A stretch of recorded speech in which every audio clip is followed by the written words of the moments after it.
In 1941, Hitler's empire covered Europe from the continent's western corner to the east. Berlin rode a wave of euphoria, while the German army rampaged from victory to victory. I've always argued that the World War II German army was one of the most remarkable fighting machines that the world has ever seen. What could stand in the way of the Wehrmacht? How could Hitler's lightning war be extinguished? Perhaps only by the mania of its own creator. In June 1941, Hitler tore up the non-aggression pact between Germany and the Soviet Union, invading by surprise across a 1,000-mile front and attempting to stun Stalin's Soviet lands into submission. Some of his most important and influential advisors came to him before he invaded Russia, and they said, "Mein Führer, this cannot be done. We do not have the resources." But Hitler just listened and said thank you, and then went and invaded Russia. Led by a deluded belief that racial superiority and willpower were enough, Hitler took on a vast land and people in their own world of ice and grit. The Hitler-Stalin conflict is something you cannot really find an analogy for in history. There, Hitler's soldiers writhed amidst the snowdrifts of Moscow, the ruins of Stalingrad, and the dust clouds of Kursk. Everything was freezing. The guns were freezing, the clothing was freezing, the men were freezing. It is absolutely brutal, and many of them are not prepared. Humans seize up the tools of war, seize up. They were attacking with sharpened spades through sewers. They were attacking out of cellars. It was a savage battle which actually terrified the German soldiers. Well, it's wrong to talk about the Second World War as if it was a conventional war in which rational military considerations play an important part. These people only take power in political chaos, and then out of that chaos they build something, and that looks like an achievement at first. They build a monolithic state, and then of course their ambitions don't stop there. This vast invasion would bring Hitler's Reich crashing down around him, stretching resources, manpower, and his deranged vision to their limits. This is Hitler, uncovering his fatal obsession.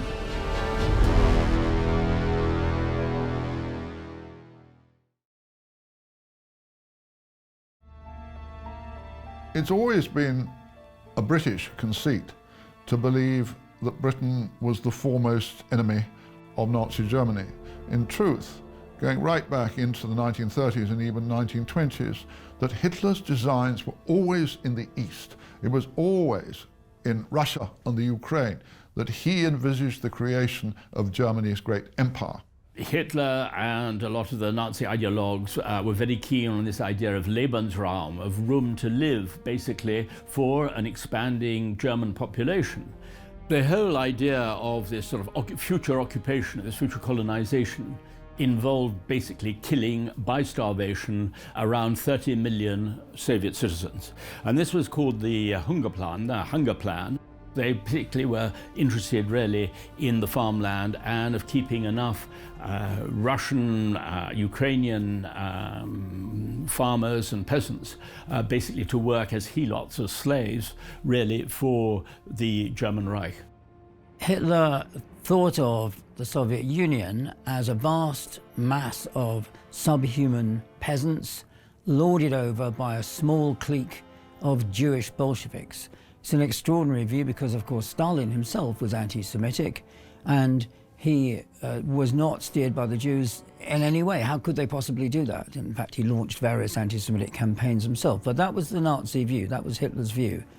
And so he thought that if you invaded the Soviet Union, you defeated their armies, you kind of decapitated the system, then it would all collapse because the great masses of Russians, Belarusians, Ukrainians and others were just simply not capable of running a state themselves. It was a really profound misconception, but that is what he believed. And you can see this emerging many times through the war itself in Hitler's overconfidence in dealings with the Soviet Union.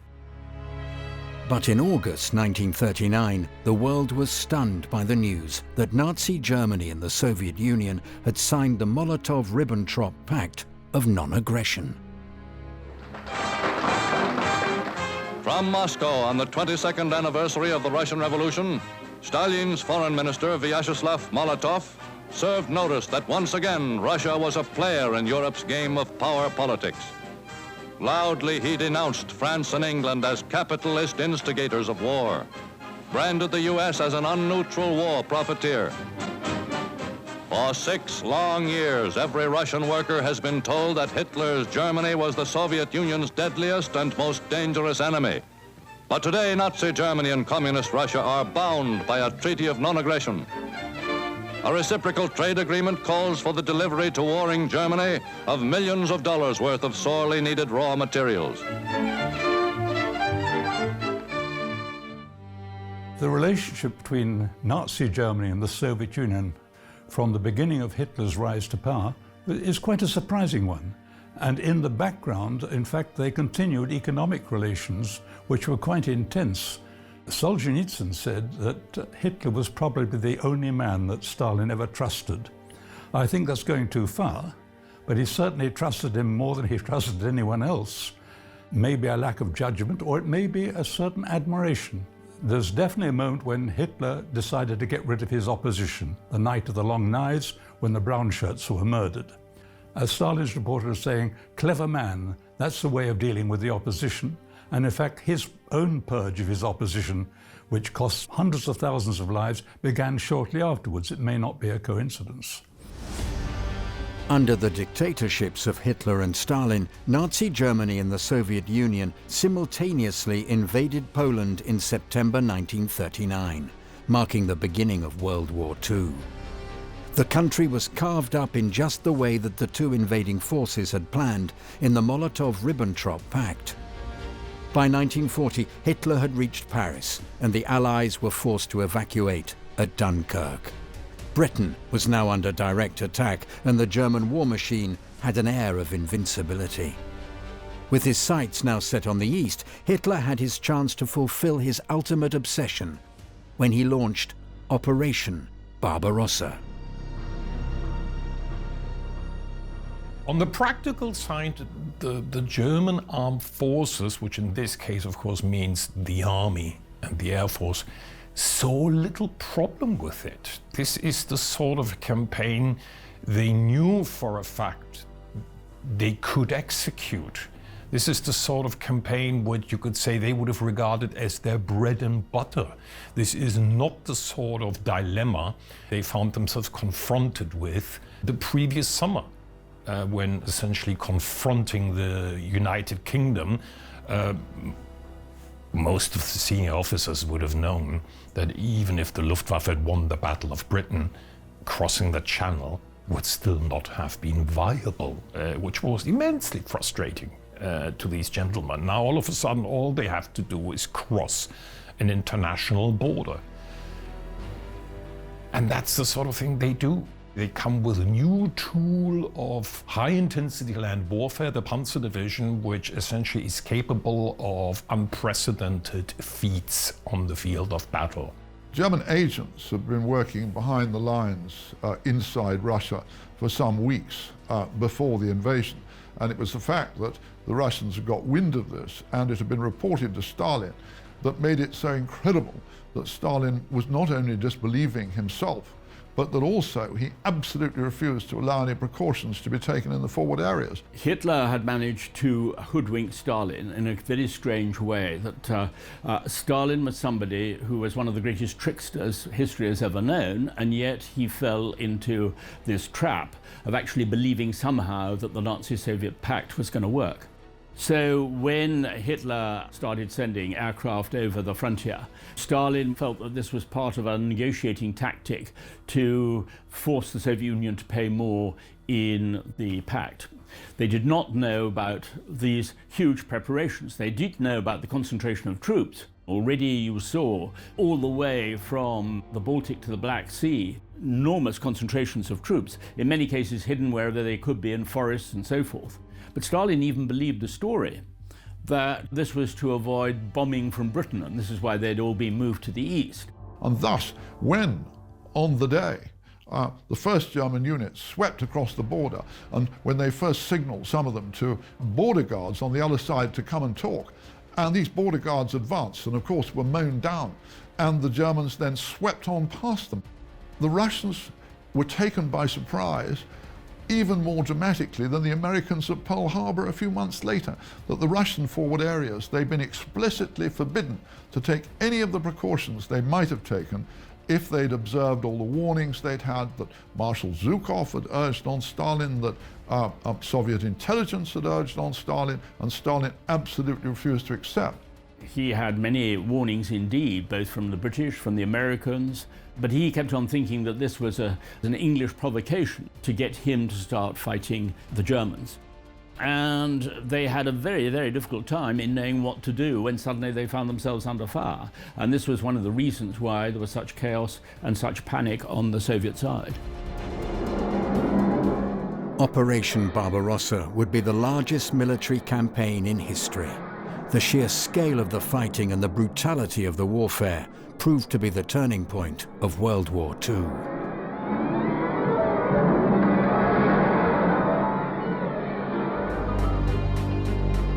At the start of World War II, the Soviet Union had invaded the eastern half of Poland and occupied the Baltic states of Latvia, Lithuania, and Estonia, all as part of an agreement with Nazi Germany. The Soviets had attempted to capture Finland as well, but were met with fierce resistance. But in June 1941, they were now on the defensive, as Hitler broke the non-aggression pact and German forces marched into Soviet-controlled Poland and beyond.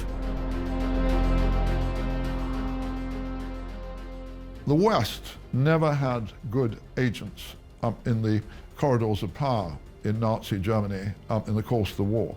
Stalin had fabulous human sources, and these human sources were all the time, for months before the invasion, reporting back to Moscow that this invasion was coming, and yet Stalin absolutely refused to accept a word of it, and thus all his forces in the forward areas, the aircraft all destroyed on the ground, Soviet aircraft, hundreds of Soviet aircraft in the first hours. You had the German pilots who had had to fight for their lives during the campaign in France and all the rest of it, suddenly couldn't believe what they were seeing, that there they are on this first day, flying over Russian airfields where all these Russian aircraft are lined up in rows for them to machine gun and bomb. And the troops, of course, they were simply easy meat for those German divisions that were storming forward. Well, remember, the Red Army was totally demoralized. Stalin had shot most of his senior generals. He shot his superb Marshal Tukhachevsky, who had had his own philosophy of blitzkrieg, who'd worked out a way of dealing with any German invasion, partly because Stalin was afraid of Napoleon appearing in time of war, and he may be right. The military might have taken over. So the Red Army was demoralized by no senior officers virtually. Most of the people at the rank and colonel above were dead or in the camps and crippled. And then they just lost the war, very humiliating, against Finland. The Great Red Army was nearly defeated by a small group of Finnish skiing soldiers. The Finns did have to make peace in the end, but to lose to a tiny nation like that was such a humiliation that they had no confidence, and it took some considerable time before new figures appeared. Stalin himself seems to have gone into a depression for 3 weeks, not knowing what to do, what to say, even wondering if his colleagues might arrest him. He was terrified. Here, all his predictions, all his promises, never mind to the Russian people, his promises to his own closest members of the Presidium and all the rest of it, they'd all been proved to be worthless, that Hitler had launched this devastating invasion, that his armies were retreating in chaos with hundreds of thousands of casualties. Stalin thought that those around him were going to do what he would have done in the same place and have him shot. And so we have these few days of quite extraordinary paralysis at the top in Moscow, where Stalin has just gone almost sitting there waiting like a condemned man for his executioners to arrive. He does nothing, he says nothing. There's no public statements, nothing comes out of Moscow. And he is absolutely amazed when so craven was the mood among the leadership of the Soviet Union at this point, so terrorized after all the purges, that he suddenly finds these wretched men coming to their leader who's betrayed them and saying, Comrade Stalin, what should we do? What should we do? They were so accustomed to this absolute mastery by this one man that Stalin suddenly found after a few days that he wasn't going to be a shot, that instead he remained the only man whom everybody turned to make some decisions. One of Stalin's first moves after reasserting his control was to sign a military alliance with the United Kingdom, the Anglo-Soviet Treaty. Inside the Kremlin, where the appeasement pact that immediately preceded September 1st, 1939 was signed, there is today another meeting, a sober meeting with the fighting British. Molotov is there, and so is Stalin, whose word is law, and also Sir Stafford Cripps, the British ambassador. Molotov signs for the Union of Soviet Republics. The agreement means supplies not only from Britain, but probably from America as well via Britain. Perhaps that's why the camera catches a real smile by Stalin. Stalin's smile would not last long, though, as his son Yakov Djugashvili was captured by the Nazis just 4 days later. He'd been serving on the Soviet front lines during the Battle of Smolensk and had surrendered to the German forces. It was a significant blow to Stalin, who had demanded no surrenders at all, and the Germans quickly took advantage of the situation with propaganda leaflets that encouraged other Soviet citizens to follow his example. Bringing the propaganda weapon to the front, the Nazis vainly hoped to sap Russian resistance by loudspeaker appeals to surrender. Very few experiments convinced them that the Red Armies scorned to listen.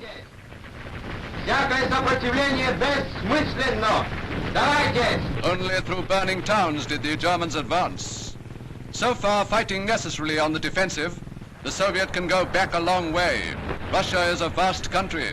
She can afford to yield more devastated miles, more blown-up bridges than any other country in the world. The German Army and Air Force generals tasked with the execution of Barbarossa would have drawn strength from the fact that the majority of them had already served in World War I, which is when armies of the Central Powers had defeated Imperial Russia. Something which the Swedes had failed to do at the very peak of their military proficiency. This is something which Napoleon had failed to do. Essentially, the Imperial German Army is the only army to ever inflict a total defeat on Russia in a main theater of operations. On top of which, based on what's been happening in places like Norway and France and the Balkans, the German senior officer corps feels that their army is, if anything, far more formidable than anything they had back in 1914.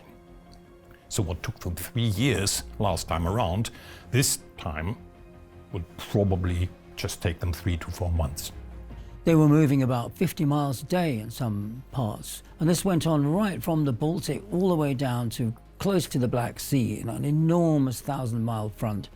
It was a stunning success for the invading troops. They were surrounding the Red Army in massive encircling operations, capturing hundreds of thousands of Red Army soldiers. It's generated a sense of euphoria amongst the German army leadership, and in Hitler, of course, too. Hitler at this stage was still regarded by most of the generals, most Germans, as a great military genius as a result of what had happened the previous year. The previous year, he had conquered the old enemy, France, in a plan he'd devised himself after the official army plans had been accidentally betrayed to the West. He was still regarded, I think, as an extraordinary military genius, a natural instinctive genius who'd not been trained like the Prussian generals had, but who broke the rules and broke them successfully. So there's a general sense of elation, euphoria, through June, July 1941. When the invasion started, many of them were optimistic. One can tell all this from the letters home. Many were optimistic, thinking that it would only take a few weeks. In fact, a lot of their officers had told them, you'll be able to go on leave, by September. Hitler came up with this phrase, you know, kick in the door and the whole rotten structure will come tumbling down. But that was not to be in the end. And even in the first few weeks, they were finding that soldiers were fighting on in small groups when they had expected them all to throw down their arms and surrender. Some Russians resisted with fanatical determination. They fought literally to the death, and they took an amazing number of Germans with them, just in isolated pockets at first and so on. But some German officers who saw this and saw the ferocity with which, amid all the mass surrenders, some really committed Russians fought, they just had this worm of doubt in their minds, this worm of uncertainty, and they began to think, if more Russians start to fight the way that a few of these guys have done, we're going to have a problem.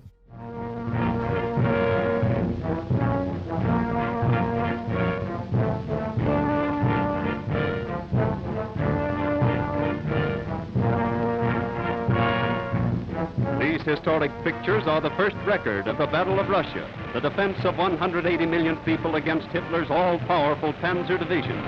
The film was made during the first few weeks of the war by Russian army cameramen at the front line. The largest battle in the history of mankind was unfolding in the summer of 1941. The Soviet Union suffered tremendous losses, but its incredible resilience would eventually prove decisive in the outcome of World War II. With the launch of Operation Barbarossa, the entire landscape of World War II had changed.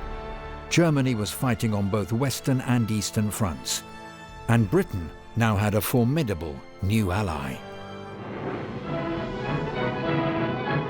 From London, Winston Churchill himself answers the question about Britain. Broadcasting to the world only a few hours after Germany struck, the Prime Minister says, Hitler is a monster of wickedness, insatiable in his lust for blood and plunder.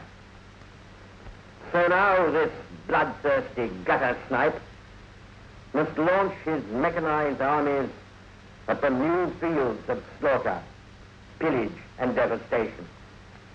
Poor as are the Russian peasants, workmen and soldiers, he must steal from them their daily bread. Hitler's reaction, as well as anybody else's, was enthusiastic. That essentially they felt that they had been vindicated. They felt that essentially the doomsayers, or the handful of critics that had essentially piped up, had been all wrong. And this essentially, by the time you get to mid-July, he is basically telling the Japanese ambassador, listen, we will probably wrap this up in another month, max. And then, of course, you get to the last week of July when Soviet resistance begins to stiffen just outside Smolensk. And they do not exactly inflict a major defeat on the Germans, they just slow them down. They just slow them down, and this initial slowing down process then turns into a month-long stalemate to the east of Smolensk throughout August 1941. And by the very first days of September, both the HQ staff of Army Group Center as well as Adolf Hitler himself are actually starting to be seriously concerned. General Voroshilov, Marshal of the Soviet Army, directs defenses. It is noteworthy that here are shown no great masses of troops, but significantly only small groups. Likewise, the Western armies under General Timoshenko are deployed in great depth with only a few soldiers visible. The pictures of Marshal Boudinny's forces in the southwest reveal still another significant fact, the apparently excellent service of supply behind the Russian artillery, with really modern guns protecting the front.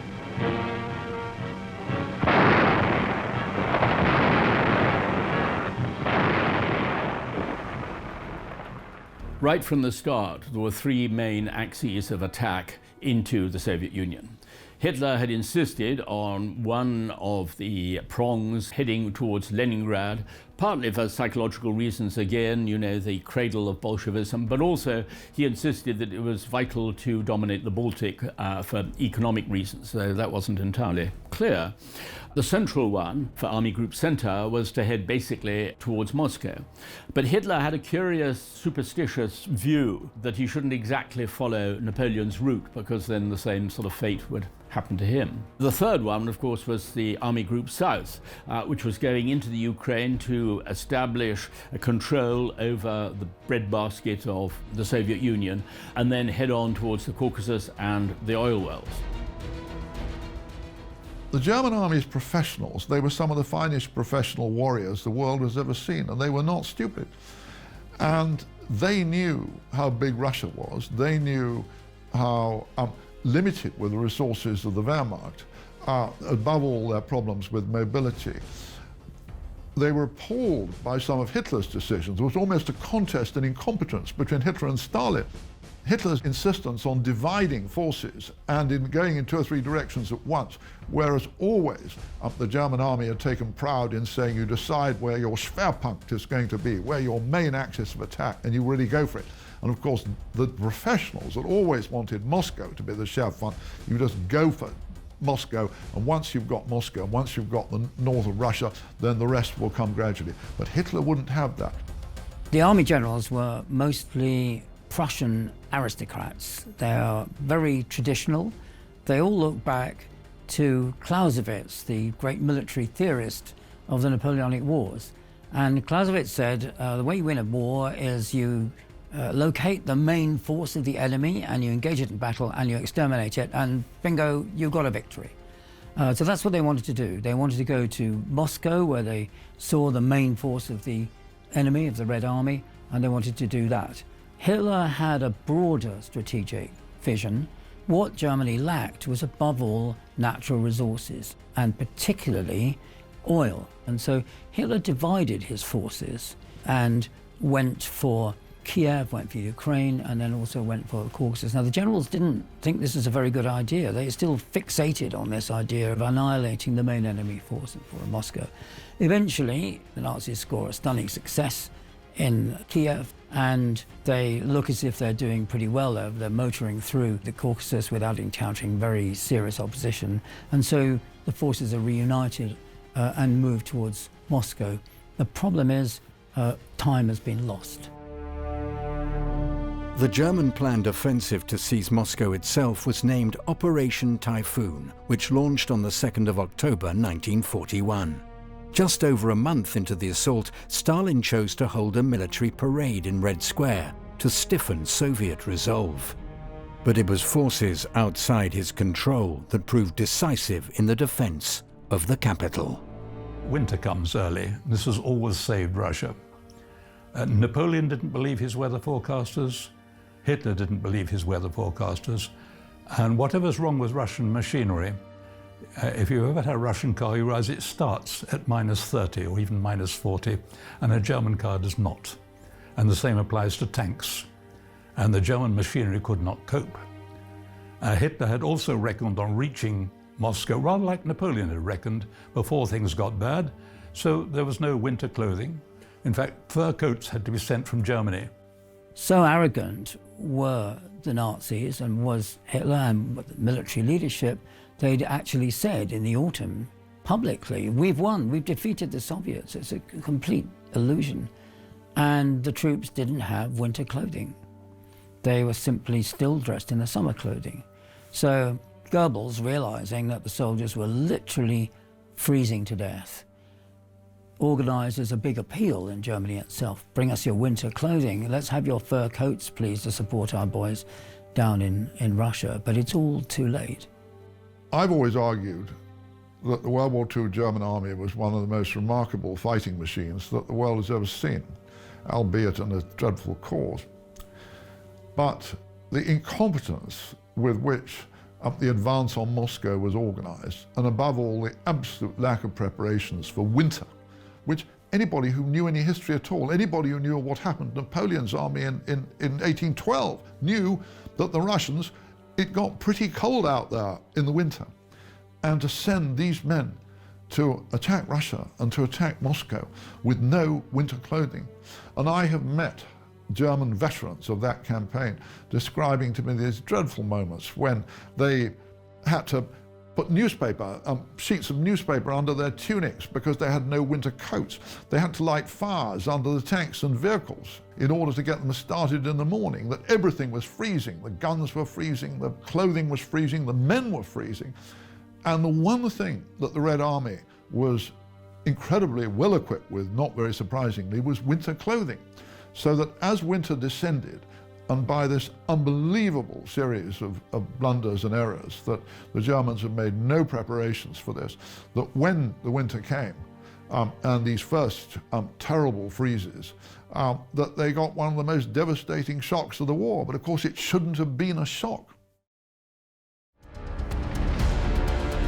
Despite the terrible conditions, German armed forces still attempted to encircle Moscow in a pincer movement, where the two invading forces planned to unite in the city of Noginsk. If you capture Moscow, you capture the capital, and if you do it efficiently by doing a pincer movement round it, you capture all the leaders. And in theory, if you capture the leaders and, as Hitler planned to, hang them publicly in Red Square, then the whole fabric collapses. And it would have worked possibly if Hitler had got there in time, or if autumn had been warmer and winter hadn't come so soon. There's a lot of evidence to suggest that essentially even soldiers who had been in combat from day one were ready to give it one last go, to essentially, you could say, go for a high-risk late autumn offensive in order to grab Moscow and finish the war. There's even a staff officer in the HQ of 4th Army who basically is, that's the bizarre thing, he's a committed anti-Nazi. I mean, he writes things in the letters to his family which would have at the very least have gotten him sacked from the army, and probably worse. And he's basically saying, we need to give it a go. We're this close. We can't drop it. This is the do or die moment. And this is somebody who is not sold on the idea of Lebensraum or anything of the kind. So there's this feeling of, my God, we are this close, and yes, winter's closing in and we may only have 16 days or so, but we need to make it count. And that's what keeps many of them going. Then, of course, you get to December 5th, which by coincidence is the day when the offensive ends, and the temperature drops. Literally goes from -15, which for much of the time is still barely tolerable, to -30 in places. But there's another factor that Hitler hoped that his ally Japan would move in from the other end, cross Siberia, and they could then meet in the Urals and finish the job. But Stalin learnt from his spy in Tokyo that the Japanese had no plans to invade Russia. They were so busy holding on to China and mopping up the remnants of the British, the French and the Dutch Empire around the Pacific that they had no interest in invading Siberia. What would they want Siberia for when the rich pickings of tropical countries like Vietnam and Burma? So this is what in fact saved Stalin, that he found out from his spies that it was safe to move his Siberian troops to Moscow. And these were the only Russian troops that had enjoyed a victory. In 1938, they'd fought the Japanese in Manchuria and they'd won the battle. And they came properly equipped for Siberia. And when they appeared in Moscow, then the Germans realized that they would never get to the center of the city. They got to the outskirts. They got to even the tram terminus on the western outskirts, but they could get no further. Berlin predicted when these Nazi films were being made that Russia would be blitzed in a few weeks. Today, American news agencies report Russia is strongly counterattacking and that less than 1/50th of Russia's vast area has been invaded. These pictures show then the beginning of the blitz that turned into a siege.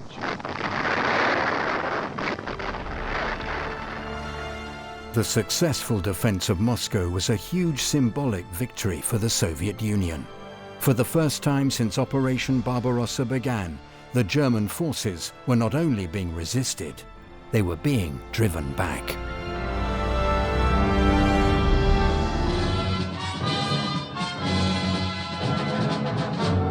In December 1941, the German army's plan to capture Moscow in Operation Typhoon failed on the outskirts of the city.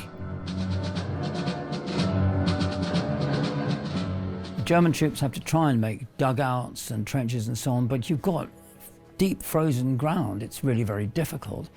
The supply situation is okay.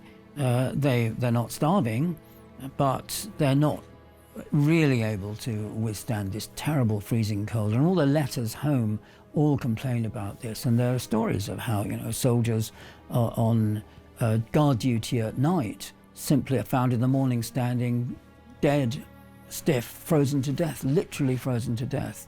It's hard to exaggerate the depth and seriousness and power of the Russian winter. And in this context, of course, everybody starts thinking of Napoleon. Napoleon's invasion of Russia in 1812 met with similar circumstances, met with deep cold. He met with Russian troops making attacks on all sides, and everybody says this is Hitler's 1812. This is just like Napoleon, ironically, because of course just the previous year he'd made a special visit to Paris after the fall of France to pay his respects to the tomb of Napoleon. I think feeling I've actually done better than him, and now here he was suffering the same fate. Napoleon said, I've not been defeated by the Russian generals, I've been defeated by General Winter. You have, you could say, a German attempt starting in mid-November 1941 to get to Moscow, which basically dies a slow death, a gradual death, around December 3rd, 4th and 5th. And then you could say the operation ends and they're left more or less frozen in place. Close to Moscow, but not close enough.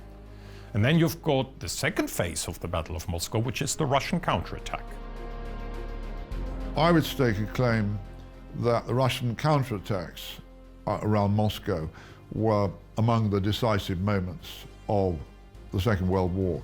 Maybe more so than Stalingrad, which happens more than a year later, maybe more so than Kursk 2 years later, because this was the moment at which the Germans not only find themselves failing to take Moscow, but they find themselves being driven back from Moscow.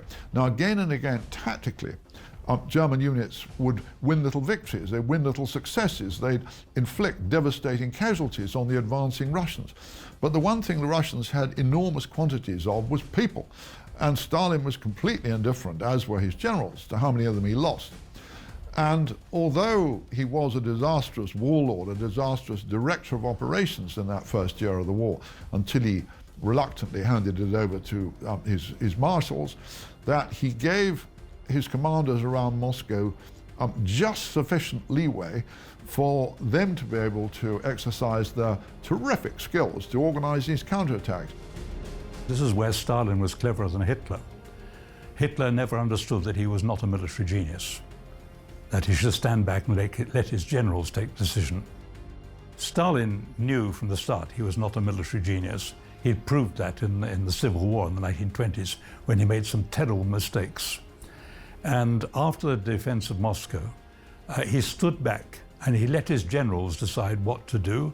He withdrew all the party officials who were constantly monitoring generals and censoring them and forbidding them to do what they wanted to do.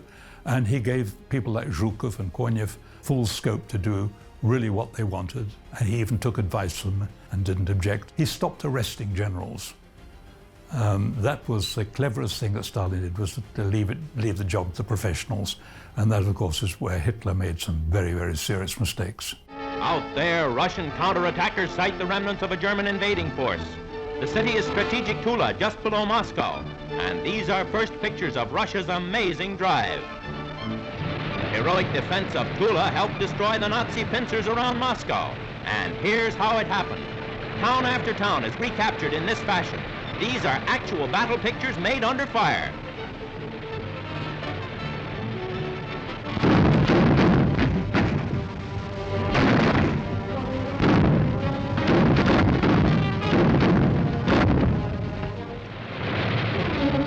evidence of blitzkrieg that failed.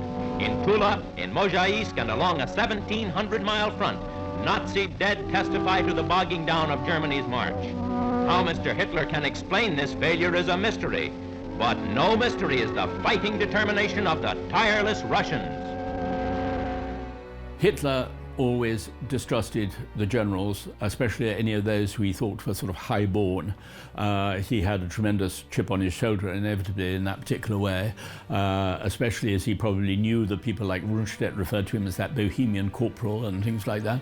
He was determined to prove them wrong. He much preferred to sack them and then take over control. I mean, he was a micromanager. At times, he was even looking at small-scale maps, dictating where even companies, let alone battalions, should be positioned, and basically getting the orders sort of passed on down the line. So this sort of obsessive micromanaging became thoroughly disastrous. He would not give the generals their head, and in this particular case, after Moscow, he was determined to make sure that none of them were going to have the independence that they would like to have in deciding whether to withdraw or not. Hitler moved southeast. He ignored. After failing to get Moscow, he didn't try again. He didn't even make Napoleon's mistake of considering going north to Leningrad. He let Leningrad go on being besieged and starved to death. It had no military importance anyway. What he decided he badly needed was the oil fields at Baku on the Caspian Sea. So that change meant heading for the Volga and heading for a city that used to be called the Tsar's city, Tsaritsyn, which Stalin had renamed after himself, Stalingrad. Hitler's planned offensive in southern Russia was named Case Blue, and it would begin just a year after the start of Operation Barbarossa. The Germans' attempt to cross the Volga River and the legendary Battle of Stalingrad that ensued would be seen by many as the most decisive turning point of World War II.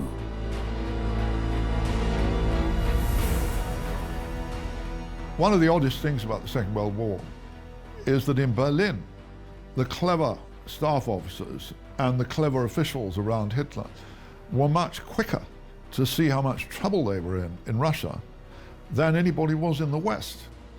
That well into 1942, in fact even up to the autumn of 1942, all the smart money in London and in Washington, and the British generals, the American generals, they still thought the Russians were going to lose.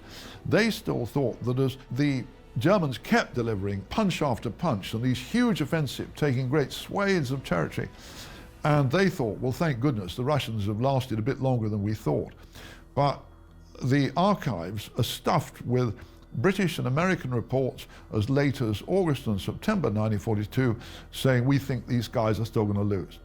But in Berlin, they weren't thinking like that. In Berlin, from the beginning of 1942 onwards, they had this cold feeling, the smart people in Berlin, that having failed to make that decisive victory, having inflicted this horror story on the German army in the winter of 1941-42, they realized they were in big, big trouble.